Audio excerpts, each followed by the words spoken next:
బీహార్ ఎన్నికల కౌంటింగ్ ఇప్పుడు జరుగుతుంది. రిజల్ట్ మనం చూస్తున్నాము. మెజారిటీకైనా ఎక్కువ సీట్లు మన ఎన్డీఏకి వస్తుంది.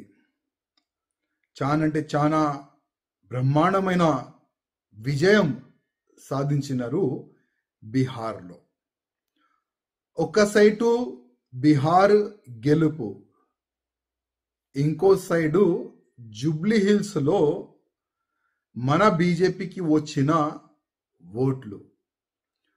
మొత్తం తెలంగాణలో ఇవాళ సోషల్ మీడియాలో ఏ విధంగా చర్చ నడుస్తుంది అది నేను చెప్పే అవసరము లేదు. గతంలో హుజూరాబాద్ లో బై ఎలక్షన్ వచ్చింది. ఈటెల రాజేందర్ గారికి ఎట్లయినా ఓడిపియాలని కేసీఆర్ గారు చాలా కుట్రలు అక్కడ చేసినారు.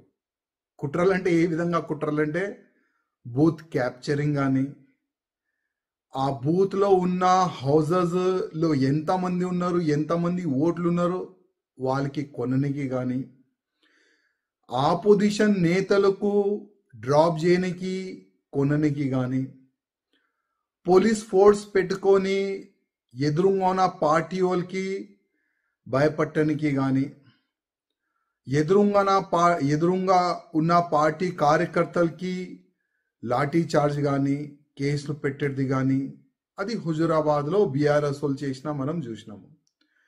సేమ్ ప్యాటర్న్ మన జూబ్లీ హిల్స్ లో కూడా రేవంత్ రెడ్డి గారు చేసినారు. అది నాకు చెప్పే అవసరం లేదు. కాపీ టు పేస్ట్ మన జూబ్లీ హిల్స్ లో జరిగింది. ఇవాళ నవీన్ యాదవ్ గారు కాంగ్రెస్ నుంచి గెలిచినారు. నా నుంచి నవీన్ యాదవ్ గారికి శుభాకాంక్షలు ఎమ్మెల్యే అయినందుకు. ఇంకోవైపు బీజేపీ మనం చూస్తే నేను గతంలోనే చెప్పిస్తున్నాను, మా కిషన్ రెడ్డి గారు ఎన్ని ఓట్లతోని ఓడిపోతున్నారు మీరు కొద్ది అందరికీ చెప్పాలని నేను అప్పుడే అన్నా. ఎందుకంటే ఇవాళ నేను పార్టీ నుంచి బయటికి ఎందుకు వచ్చినాను, ఎవరు వస్తారు చెప్పండి. ఒక ఎమ్మెల్యేగా అయిన తర్వాత అది కూడా మూడోసారి ఎమ్మెల్యే అయిన తర్వాత కూడా పార్టీ ఇడిచి బయటికి వెళ్ళాలంటే ఎంత పెద్ద గుండె ఉండాలి చెప్పండి. బాధతోని నా పార్టీని ముంచేస్తున్నారు, నా పార్టీ మునిగిపోతుంది, అది నేను చూడలేను, అందుకోసం బయట నేను వచ్చినాను పార్టీ నుంచి. కనీసం జూబ్లీ హిల్స్ ఎన్నికలు రిజల్ట్ వచ్చిన తర్వాత నేను మా కిషన్ రెడ్డి గారికి, మా బండి సంజయ్ గారికి, మా లక్ష్మణ్ గారికి, ఈ ముగ్గురు చాలా పెద్ద నాయకులు, డైరెక్ట్ కేంద్రంలో ఉన్న పెద్ద నాయకులతోని డైరెక్ట్ టచ్ లో ఉన్న నాయకులు, పెద్ద పోస్ట్ లో ఉన్న మా ఈ ముగ్గురు నాయకులతోని నా ఒక నివేదిక. జూబ్లీ హిల్స్ రిజల్ట్ నెక్స్ట్ ఏదైనా ఎన్నికలు అయితే అట్లాంటి రిజల్ట్ బీజేపీకు రాకూడదంటే ఒక్కసారి గుండె పైన చేయి పెట్టుకొని చూడండి ఎక్కడెక్కడ తప్పులు అవుతున్నాయి, ఎక్కడ తప్పులు అవుతున్నాయి చూడండి, ఆలోచన చెయ్యండి. ఈ ఎలక్షన్ అయిపోతుంది, మీరు ఒక మీటింగ్ పెట్టుకుంటారు, ఎక్కడెక్కడ తప్పులు జరుగుతున్నాయి జస్ట్ మీటింగ్ చేసుకుంటారు, చాయ్ కాఫీ తాగుతారు, నాష్టా చేసుకుంటారు, బిర్యానీ తినిపోతారు, మళ్ళా దానికి మర్చిపోతారు.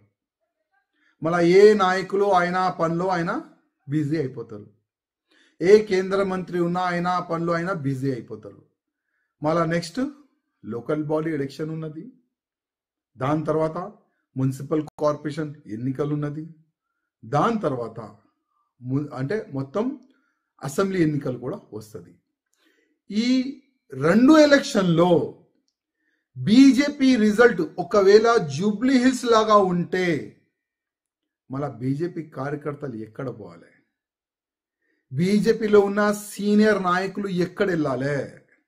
ఒకవేళ ఈ విధంగానే రిజల్ట్ ఉంటే దానికి ఎవరు బాధితుడు? ఎవరు? నేను అడుగుతున్నా ఎవరు? చాలా మంది గతంలో కూడా నేను మంచి చెప్తే కూడా కొంతమంది కామెంట్ చేసినాను, నువ్వు ఎవరు, ఇప్పుడు బీజేపీలో లేవు కదా నువ్వు ఎవరు, దేని గురించి కామెంట్ చేస్తున్నావు అని కొంతమంది క్వశ్చన్ చేసినారు నా పైన. అయ్యా, నేను ఇవాళ మాట్లాడుతున్నా నా పార్టీ గురించి. ఓకే, బీజేపీ నుంచి బయట ఉన్నా, కానీ ఇప్పుడు కూడా నేను నా పార్టీ అంటా. నాకు మీరు తీసుకోవద్దు బీజేపీలో, నాకు రానికి ఇప్పుడు ఇష్టం కూడా లేదు. ఎందుకంటే నా పార్టీని మొత్తం సర్వనాశనం చెయ్యనికి మొత్తం ప్లాన్ చేసుకున్నారు మా పెద్దలు. వాళ్ళు సొంత స్వార్థం గురించి మా పార్టీని సర్వనాశనం చేయనికి ఆల్రెడీ డిసైడెడ్. నేను ఎట్లా రావాలి చెప్పండి పార్టీలో? నెక్స్ట్ ఎలక్షన్ కొట్లాడుతానా లేదా అది కూడా నాకు తెలియదు, నాకు బాధ కూడా లేదు. కానీ ఒకటే ఒక బాధ, నా పార్టీ ఖతం అవుతుంది తెలంగాణలో, నా పార్టీ సర్వనాశనం అవుతుంది తెలంగాణలో. ఇది నేను కాదు, ప్రతి ఒక్క ఎంపీ అంటుండు.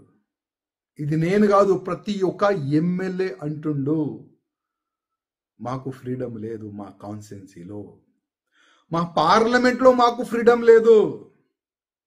మా పార్లమెంట్లో ప్రతి ఒక్క పోస్ట్ వీలే డిసైడ్ చేస్తున్నారు, మా నియోజకవర్గంలో ప్రతి ఒక్క పోస్ట్ వీలే డిసైడ్ చేస్తున్నారు. ఇట్లాంటి ప్రతి ఒక్క ఎమ్మెల్యే, ప్రతి ఒక్క ఎంపీ బాధపడుతున్నారు. కానీ వీళ్ళు మారరు, వీళ్ళు మారరు, మా పెద్ద మనుషులు మారరు. మా పెద్ద మనుషులు ఏంటంటే మేము ఇట్లనే నిలబడతాం, వంగం, ఎవరు ముందు కూడా మేము వంగం. మా పార్టీ లైన్ ఇదే ఉన్నది, దీన్నే మేము ఫాలో చేస్తాం. ఆ విధంగా మా పెద్దలు డిసైడ్ అయిపోయినారు. కనీసం ఆ కాంగ్రెస్ వాళ్ళని చూసి నేర్చుకోండి. అది కాంగ్రెస్ సీట్ కాదు, అది బీఆర్ఎస్ సీట్, తెలుసు కదా. మాగంటి గోపీనాథ్ గారు గెలిచిన సీట్ అది, కానీ కాంగ్రెస్ గెలిచింది. ఎట్లా గెలిచింది?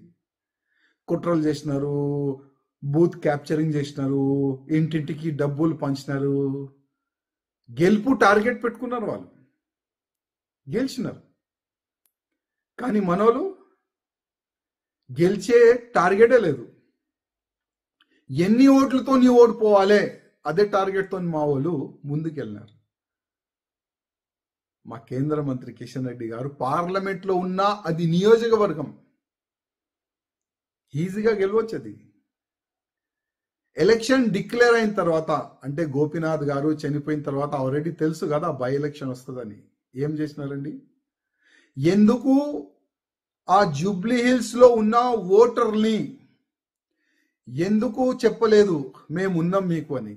మా బీజేపీకి ఓటు వేయండి, మాకు ఇవాళ గెలిపియండి, మాకు గెలిపిస్తే నెక్స్ట్ బీజేపీ గవర్నమెంట్ వస్తుంది. ప్రతిసారి చెప్తారు కదా అక్కడిక్కడ, బెస్ట్ బీజేపీ గవర్నమెంట్ వస్తుంది, బీజేపీ గవర్నమెంట్ వస్తుంది. నాకైతే ఇంకా 50 సంవత్సరాలు అయితే కనబడతాయి బీజేపీ గవర్నమెంట్ వస్తుందని. ఈ విధంగా వెళ్తే ముందు, ఈ ముండితనంతో ముందుకెళ్తే బీజేపీ గవర్నమెంట్ ఇంకా 50 సంవత్సరాలు కూడా కష్టమే, చాలా కష్టం. నేర్చుకోండి, వేరే నేతలతోని కొద్ది నేర్చుకోండి.